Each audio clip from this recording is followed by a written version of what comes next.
This is the Redmi Watch 4, basically a rectangular AMOLED screen display, 60Hz always on display. Now the watch frame itself is made up of aluminum alloy, which is sturdier and premium looking.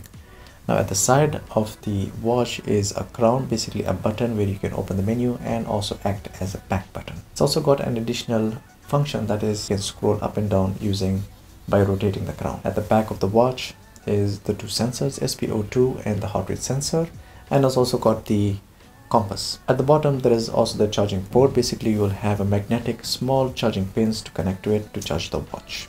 Basically the battery lasts up to 7 days on full charge, with the features of SpO2 and the heart rate sensor tracking every 1 hour, and with also advanced sleeping mode tracking on. Now the notable features in this watch is it's a waterproof up to 5 ATM.